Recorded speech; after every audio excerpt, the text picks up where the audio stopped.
I want to welcome everybody to today's webinar. We're going to be talking about really all the changes that continue to happen in the marketing landscape, specifically around analytics and measurement. And today I'm super excited to be joined by Brian Karras from Playbook Media. Quick intros. My name is Matt Hertig. I'm the CEO of Channel Mix.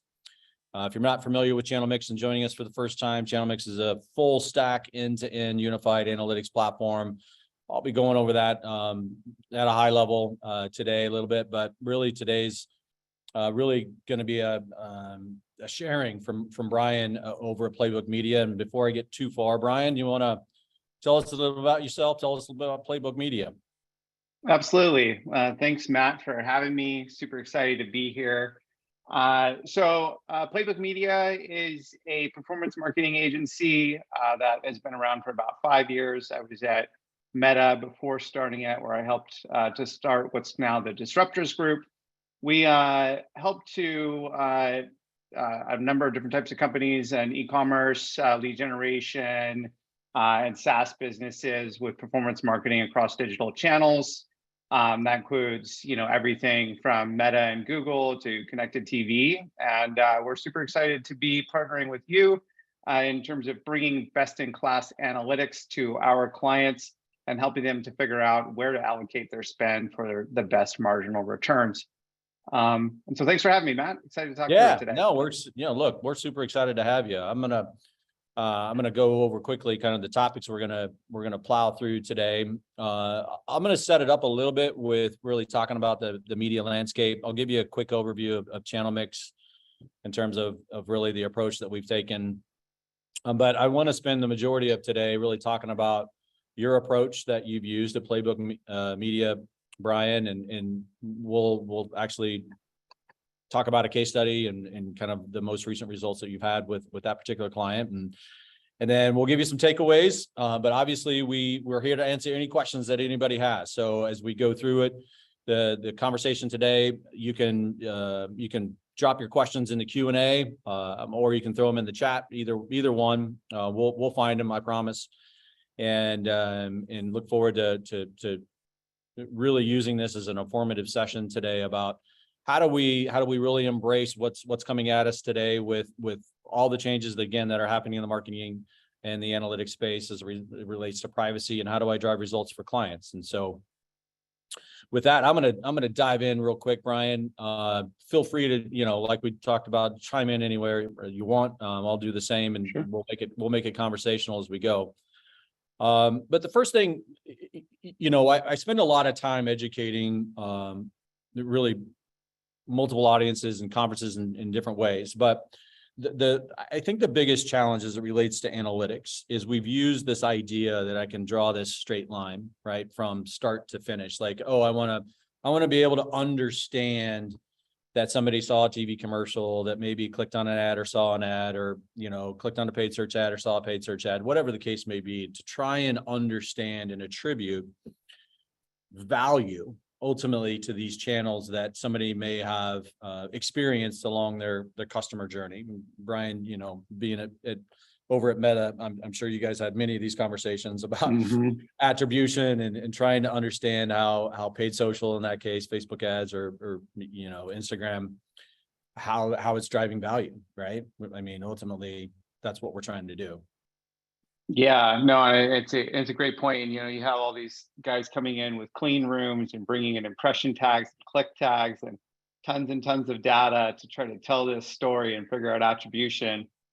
And the fact of the matter is, I've never seen anybody really do it from this standpoint, right? It's you think that you can stitch it all together in a way that's going to make sense, but there's just too many holes in the data in lots of cases, right? It's too many holes, and the reality of it is that it's not.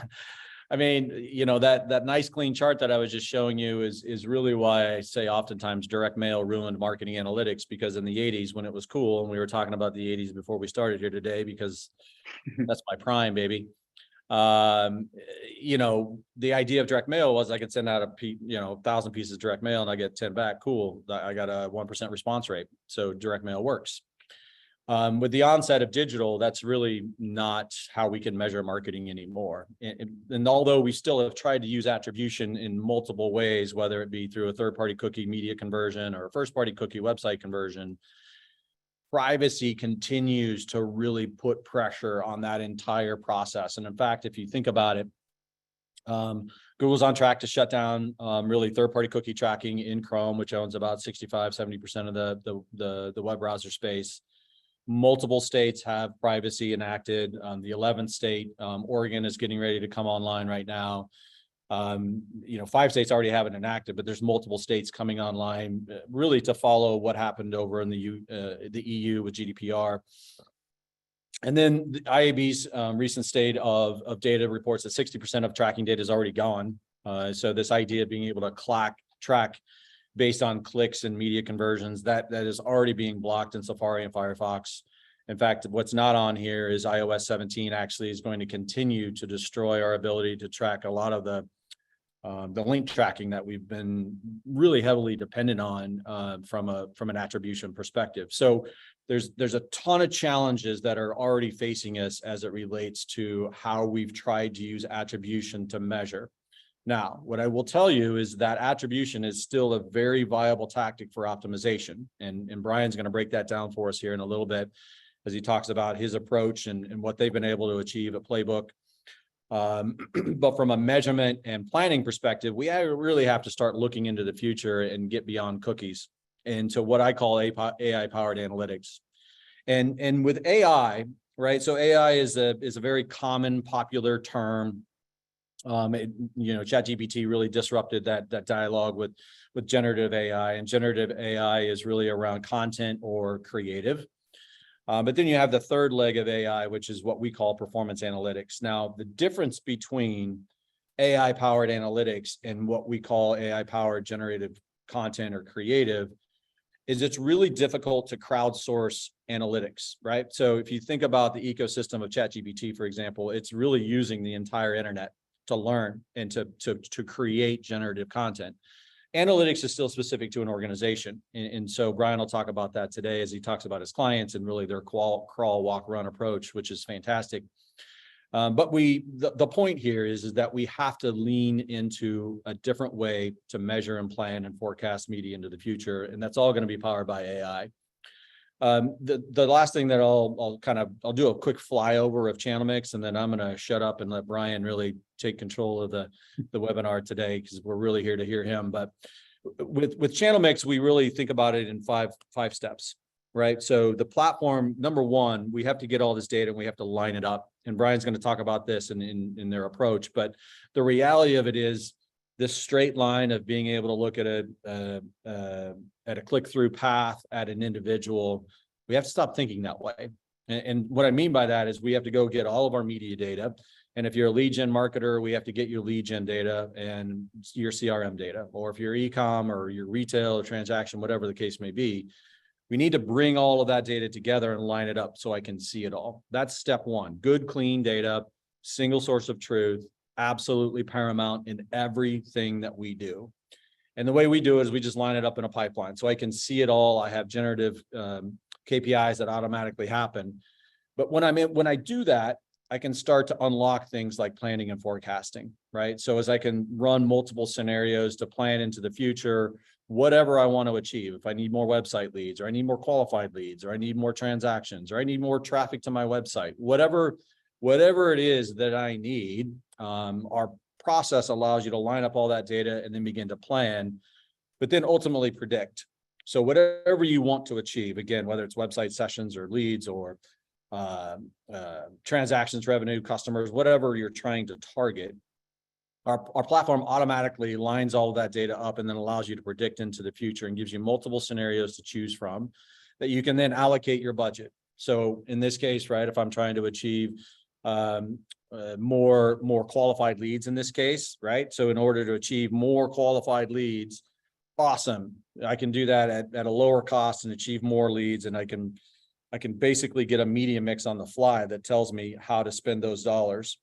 And then the last thing that we can't forget about, though, is what we call attribution, right? So this is multi-touch attribution using a first-party cookie with all of your media data. Now, attribution is still an important tactic, but it's not there to really measure anymore. It's there to optimize. And so that's really what attribution needs to be. We need to continue to lean into attribution as a tactic and strategy as a measurement process to optimize the results, whether it's creative, a channel, keyword, whatever the case may be.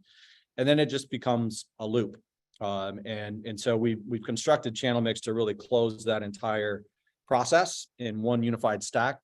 And we've obviously been helping and working with brands and leading edge agencies like Playbook. And ultimately, at the end of the day, this is how you put that process in motion. You align it, you plan, you predict, you allocate, you optimize, and you just keep going over and over and over. And you just go faster and faster and faster and get smarter.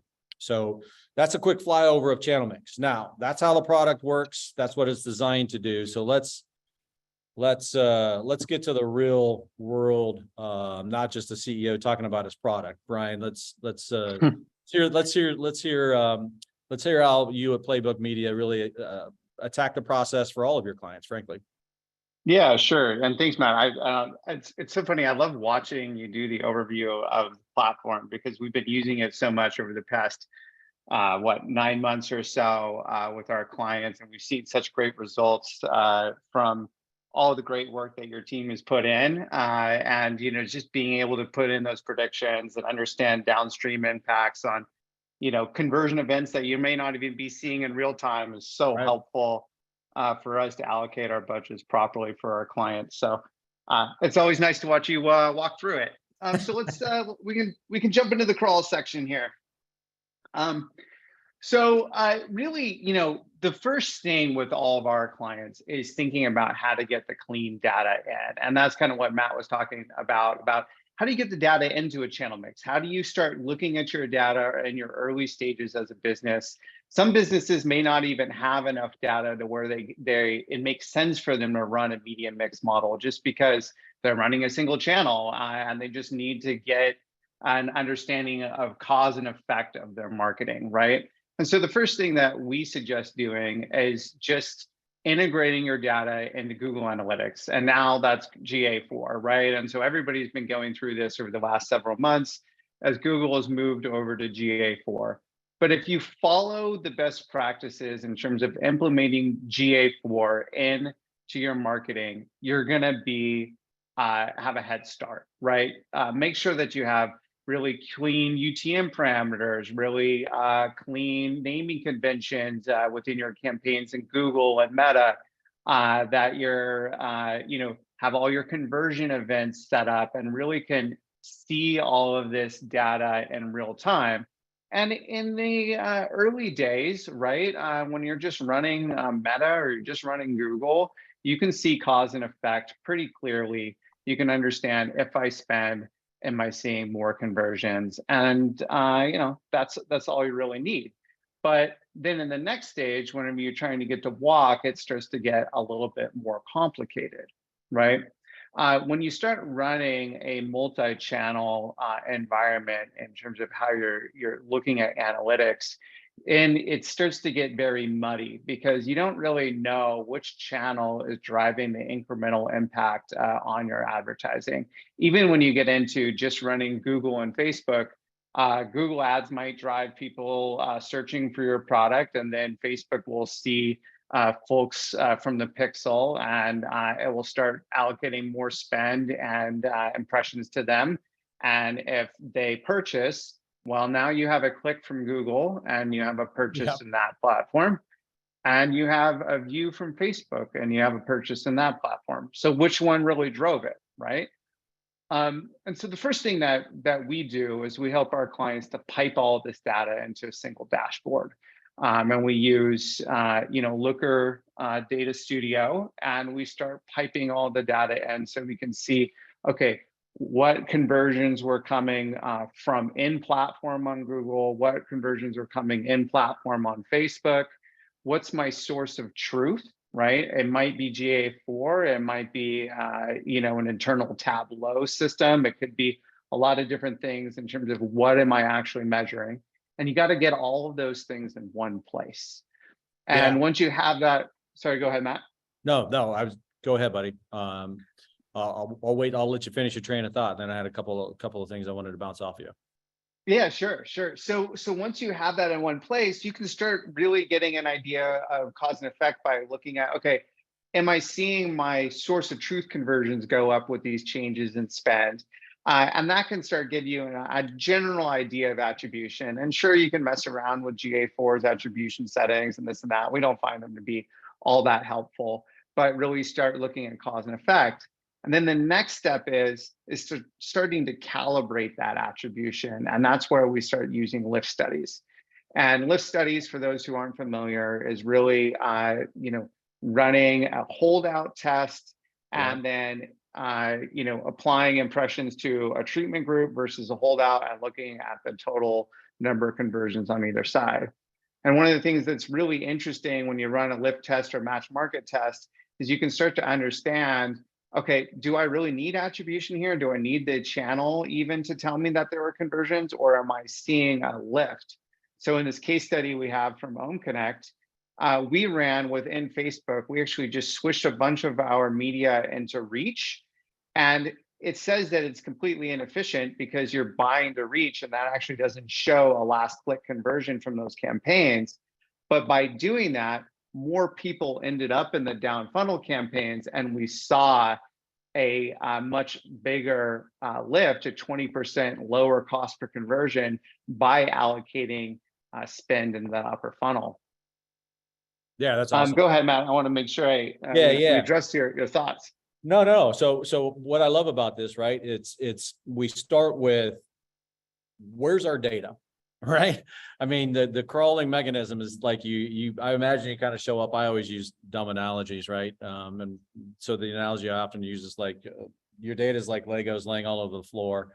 And so you're like, oh, okay, well, I got to go pick all those things up and I got to get it all together and see it all in one place. And sometimes, like you said, you have clients that are very, they're single channel, and it's really about, I don't need a ton of advanced analytics, right? Don't try to over engineer it. It's like, cool, I'm using paid search and I have a website and I'm spending some money. How can I optimize within that? Awesome. I don't need a big media mix model to tell me how to plan into the future. But as you get more sophisticated and as you begin to add more channels, one of the things that you mentioned, I think is absolutely right on, that often gets lost, is in the scenario that you painted, well, Facebook and Google Ads were both taking credit for that transaction, right? Because they both saw it in the way that they're, and so those walled gardens in this age of privacy are only getting higher, right? Facebook isn't interested in talking to Google. Google's not interested in talking to Twitter, or,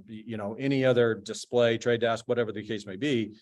So as you go and you get more expansive, which you need to do, because upper funnel tactics like display and connected TV, which we'll talk more about today, are very good at opening up opportunities and creating awareness. And what I love about this is that, again, we're just looking at, what is the data telling me? I'm seeing a lift that's happening by simply doing this initial test. So I get my data right, and now I'm making it visual, and then that informs, well, let me start to expand a little bit and do some testing. Did I phrase that up right? Yeah, no, exactly. I think that's exactly right. And I think that the tendency for marketers in this scenario is to go to last click, right? Because it's easy. You can measure it. Oh, did somebody click on my ad? Did they convert? But what ends up happening is you get stuck in the bottom of the funnel, right? Yeah. Going after the people who have very high intent, who are, clicking on, high intent brand terms, and are maybe, retargeting within your social channels. And you're missing out on a huge number of prospects who may not be in the market today, but will be in the market tomorrow. And if you just reach them and educated them about your brand, you're going to come in as the incumbent as soon as they're ready to buy, right? Yep. And so some of it is about timing and having a little bit of patience when you move into upper funnel, and say, okay, I'm willing to push in and get more eyeballs, and then watching it over a 2 to 3 month time period before you start seeing the lift in all your lower funnel channels. But by having really good measurement techniques, whether it be MMM or lift testing, you can actually calibrate that and understand what was the impact of me pushing into upper funnel. And then you can adjust your attribution by applying multipliers or different things so you can optimize on your day-to-day buys. Love it. Love it. Cool. So I figure out where all my data is, right? I get it. I kind of do a level set, understand what's happening, maybe start to formulate some ideas and strategies. Now I start to walk, I start to visualize it so I can see it. Maybe in this scenario, I'm expanding channels and I'm still leaning into even a last click attribution to understand initially kind of the response. And, but we do know that obviously as you add more upper funnel tactics and channels like display and connected TV, for example, the least, how do I put this? The attribution becomes really its enemy in terms of its value because I can't see it, right? So it's creating upper funnel awareness, but if I'm trying to create that last click mentality or linear or first touch, it's all click based, and it really doesn't allow me to get to the true value of really the full media mix, which kind of leans into, I think, your last step here as you run, right? Right. That's right. And so then that's when you want to start bringing in a media mix model and partnering with someone like yourselves, right? Then we can pull in all of the different touch points into a singular source of truth and look at what is the impact by applying AI and statistics into it and say, if I spend more on connected TV, or if I spend more in direct mail, or I put out more even organic social posts, am I seeing a lift in the KPIs that I care about? Which most of the time is going to be revenue, but sometimes it's leads or whatever you're trying to optimize for. And by doing that, you can see these points of diminishing returns. And this is one of the greatest things that I love about your platform, is just looking at diminishing returns across the different channels that we're spending on.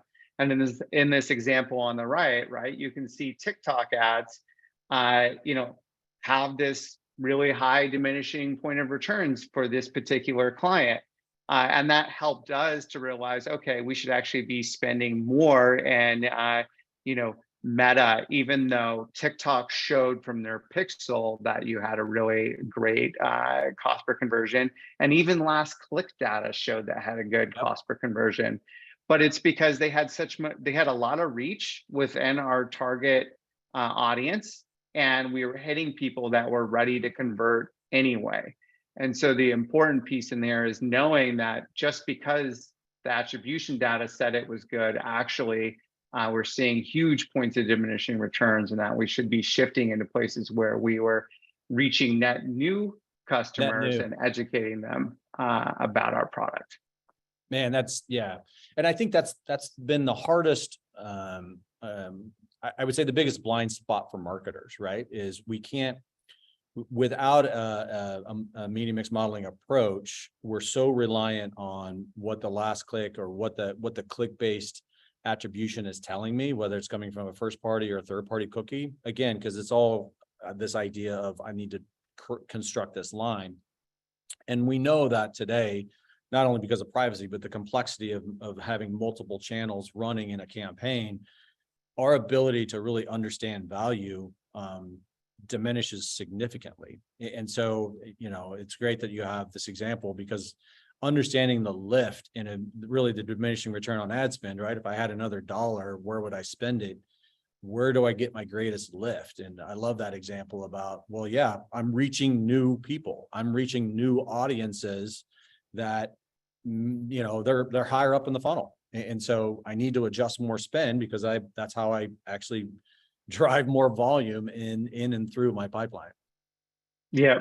I mean, exactly. And, one of the things that we mentioned here is in connected TV. And this is an area where we're seeing a lot of promise because, it's so competitive on traditional digital channels, right? Everybody's buying on Meta, everybody's buying on Google.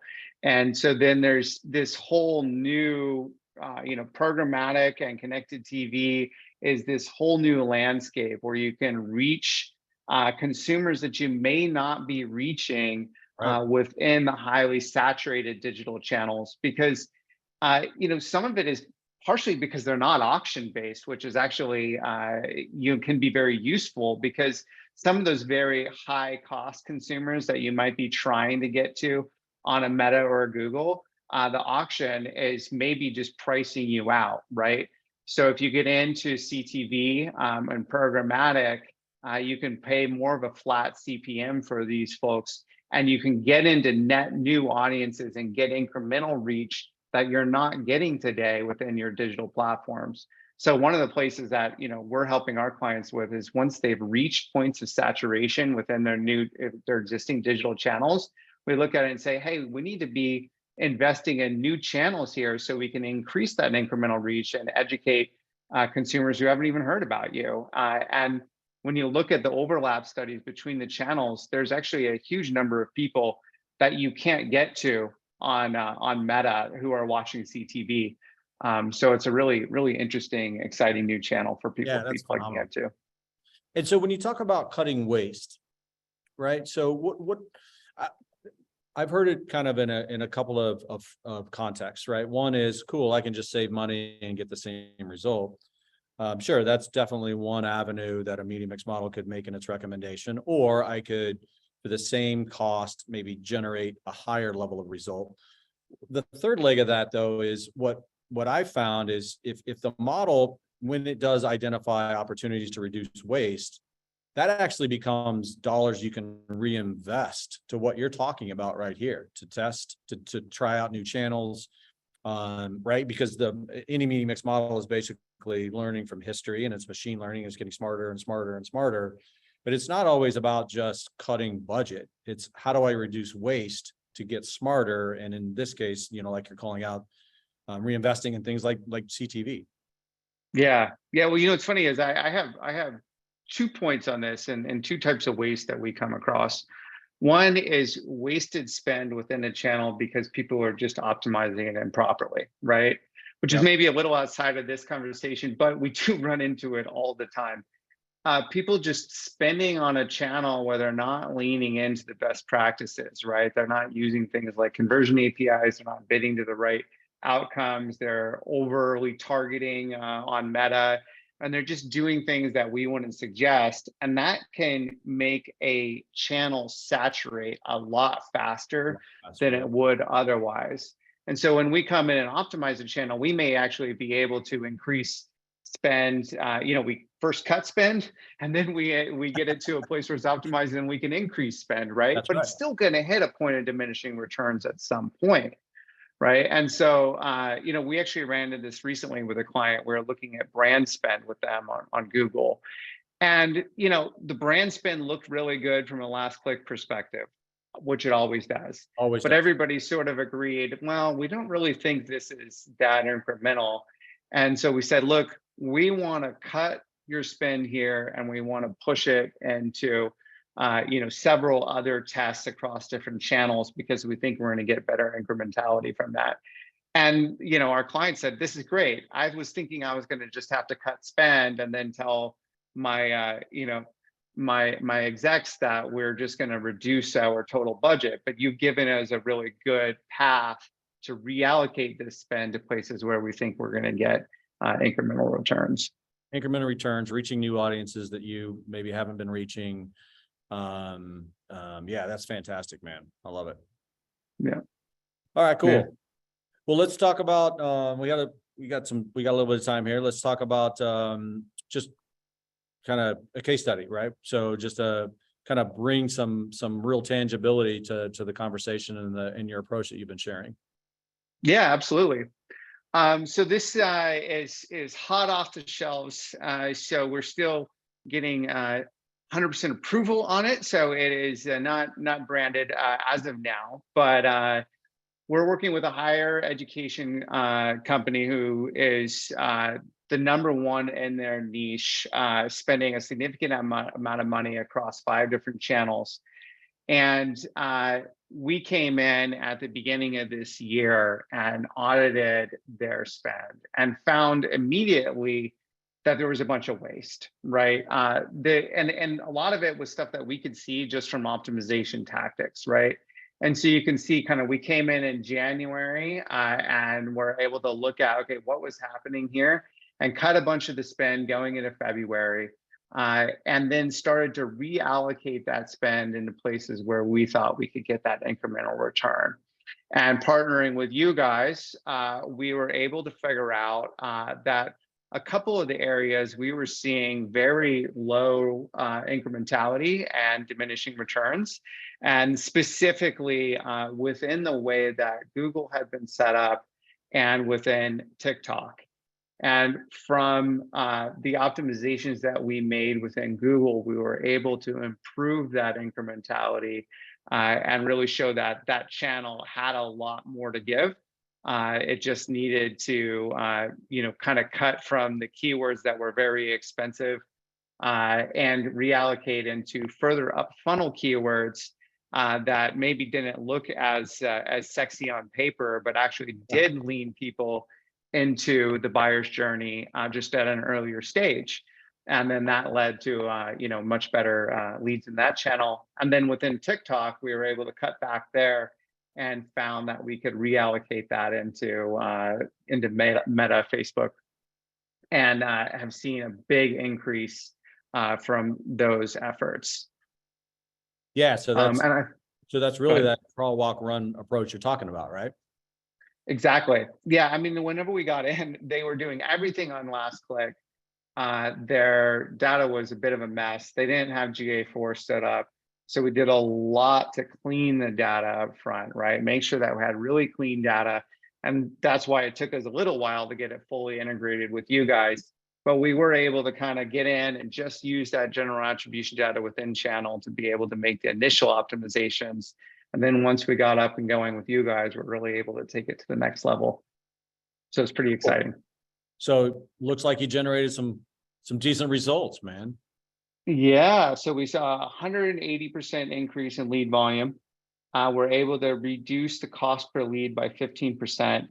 And even in that, there's, the lead generation business is obvious, obviously lots of times they're like, okay, a lead is a lead, but did it actually convert, right? And so qualified leads were the ones that we really cared about. And so we're able to increase qualified leads as a ratio of total leads by 20%. That's awesome. Okay, sweet. Yeah. Yeah, well, so I was just, there were several questions firing in, so I was just looking at them. So let's talk through these takeaways, right? So when we think about AI, right? Let's kind of go back to reset what I was saying earlier. When we think about AI, well, I almost think about AI media mix modeling as kind of a Google Maps. It kind of gives you the path. But you can't get to the path.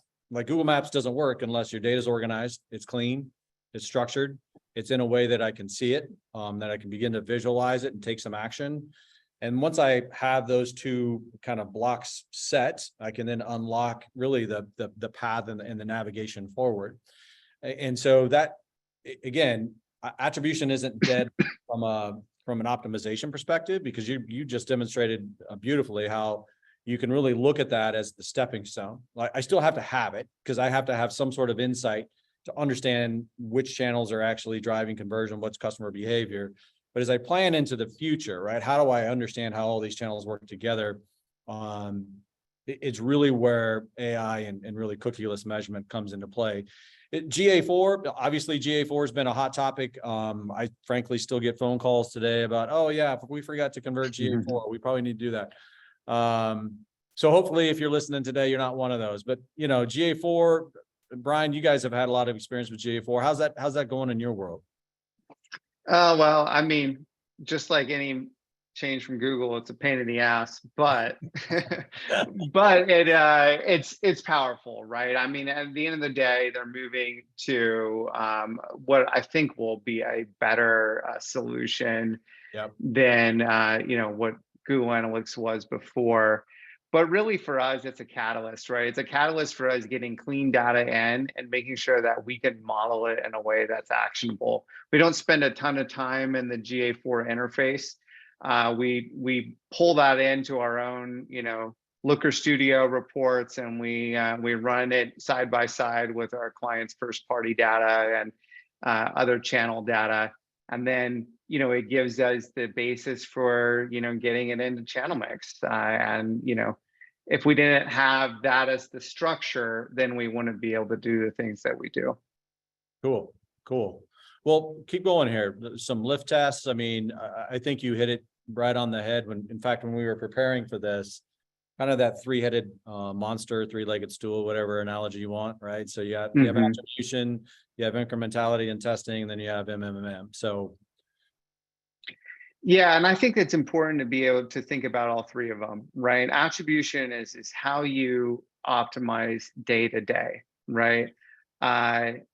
You might even look at last click attribution in terms of how you're going at it day to day, but that it's not accurate. In order to understand the accuracy of it, you need to apply lift testing that can give you a good snapshot of what's the incrementality at a point in time. And so you should be doing lift studies on a regular basis to understand the incrementality of your channels, and then running MMM to think about it at a much higher level of which channels are driving the most marginal return and where should I be allocating those budgets over time, right? And we kind of run that on a monthly basis with our clients. We look at our MMM and say, okay, here's how we're going to allocate budget from channel to channel. And then we understand from our lift test how the attribution should break out. And then we watch it day in and day out, hour by hour, and look at, okay, how should we be adjusting our budgets within channels to drive the best outcome from them? And we just use general attribution to do that. yeah, that's fantastic. And I think it really demonstrates how all these things work together, right? There isn't a silver bullet. Like marketing, I tell people all the time, I'm a recovering CIO. Marketing has the worst data ecosystem ever invented, right? It's just fractured. It's all over the place. And so in order to really understand, but we're also spend, we're on a trajectory globally to spend almost $1 trillion by 2025 in media. So the requirement for us to really understand the value of those investments have never been greater. But it's also not just one thing. You've got to have all of those things working together in a unified process and a unified approach like you guys are doing. And frankly, you guys, clearly you're leading edge. We talk to brands and agencies all over, and the things that you're doing and the approach that you're taking is really where I think the next generation of agencies have to be. And you guys are already there and doing a fantastic job. No, we appreciate that. We're certainly trying to stay ahead of the curve. Good to have partners like you. Well, I appreciate that. Well, look, gang, it's time for some Q&A. We already had some Qs come in. I'm going to kind of read those off, and then we'll just, if they're really hard, I'm going to let Brian respond to them, and I'll take all the easy ones. Because that's how I work. Sounds about right, Matt. No, so I'm just going to go from the bottom up here. So this is a great question. What is a baseline to go off of for wasted spend? New to working with ad spend, so a guideline would be helpful. So what is a baseline in terms of recognizing, I guess, whether or not it's wasted spend? Yeah, I think a baseline is a difficult one to establish. It probably depends on what your spend is, right? But one of the things that you can do is to look at it on a channel by channel basis and think about what is the lift from this channel, and to know where the lift is could be to run a lift study, right? But you need to have a certain amount of spend to do that, and the channel has to be supportive for running lift studies. If that's not an option, you can do match market testing in terms of if I'm running this channel in one market versus another, am I seeing a lift? So just turning it off in several states. Usually you want to have some design on that to make sure you're having apples to apples comparison in terms of the populations you're reaching. But knowing what it is when you're not spending can give you an understanding of the lift and how much waste there might be. And then sometimes that's not an option because your spend isn't high enough. And so you can literally just turn it on and turn it off and see how much incrementality you're getting whenever it's dark. Yeah, so you mentioned connected TV earlier, and it's kind of a bridge off of that question. So you mentioned a couple of things that are making connected TV really I guess an opportunity for maybe organizations to leverage more than they are today. You mentioned that it's not auction based. What are some other things that are really leaning into, connected TV being a recommended channel that you're now seeing? Well, I think it's a lot of it's increasing usage as well, right? You're seeing this explosion of people watching connected TV and an explosion in ad-supported TV as well. It used to be that I think it was one of these things that your higher income consumers, more sought after consumers, you may not be able to reach on ad supported TV because they were just buying Netflix and HBO and whatever.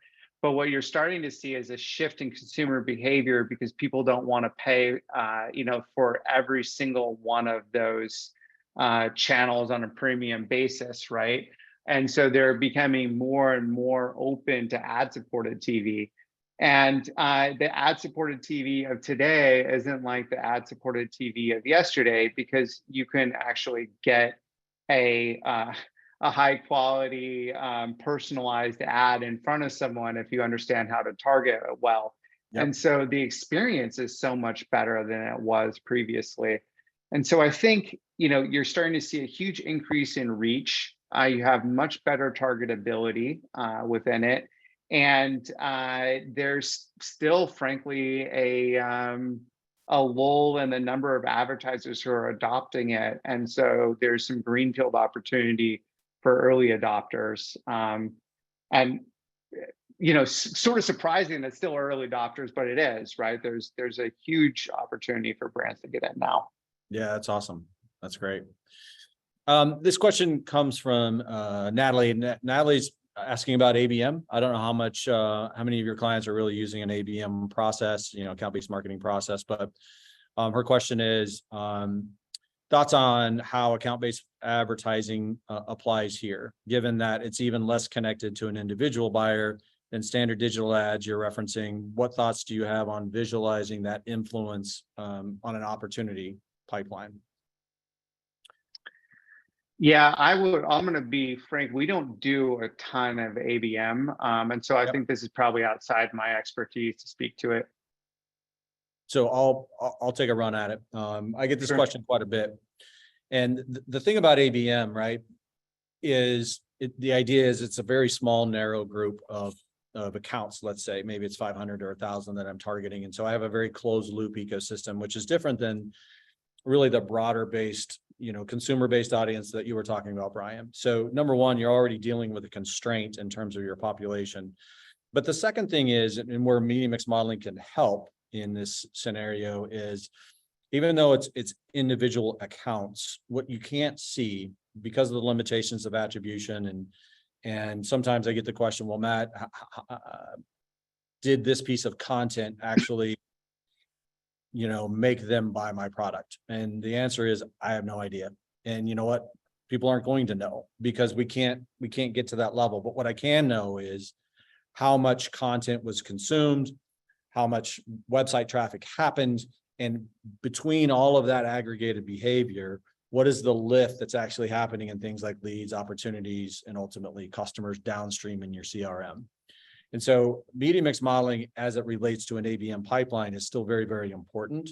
And frankly, it gets to the fact that because you're dealing with such a restricted account world, usually in a population, it makes your errors around attribution that much bigger. So you just have to be very careful about that. So media mix is a really good strategy to deploy as you're looking at particularly across your macro pipeline. Another question here: have you used Facebook Meta Robin for your media mix model? If so, any lessons learned?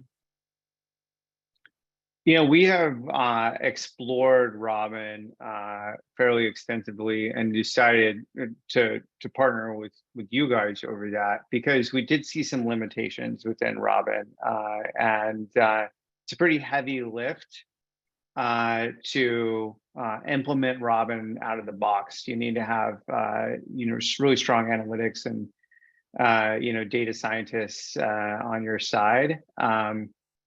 And we think that channel mix probably has a better solution than trying to build it yourself. And a lot of the times that's true of anything. Going out and trying to build a wheel when you can buy a wheel is usually not the best decision. Yeah, that's perfect. That's perfect. The last one is a straightforward question. I can take this one. Is the diminishing return on ad spend visualization dashboard templates available for free within Channel Mix? So it's just part of the dashboard. It's part of the product. So we actually not only give you diminishing return on ad spend, but we give you the value that organic channels like organic search and email and other things that in organic social, what their influence is in the pipeline, as well as seasonality. So seasonality by day, by month, and ultimately holidays to help, again, the idea of a media mix model, as Brian has been sharing today, in that kind of that trifecta approach. It gives you the path. It tells you how and where to spend. You use attribution to optimize that spend, and then you use incrementality to experiment with new channels, continue to reduce waste, and introduce new channels into the media mix. And it just goes faster, and you just keep getting smarter and smarter and smarter, and as the data grows. So great question. And I think that's all of our questions. And thankfully, we're about out of time. So, Brian, great job today, man. We love what you guys are doing over at Playbook. Like I said, even though you're obviously a partner and a valued client of ours, I think the way that you're approaching it is truly the next generation for agencies. That this is how we're going to be successful, and it's clear that you're really driving change for your clients. And I want to thank you explicitly today for sharing not only your experience with us, but more importantly, your expertise. Well, Matt, thank you very much for having me. Really enjoyed the time and love our partnership. And yeah, thanks again. Yeah, you bet. Thanks everybody for attending today. There'll be a recording available for this on demand as well. And again, we appreciate all the questions and your time and attention today. So have a great day, everybody. Thanks again. Thanks all.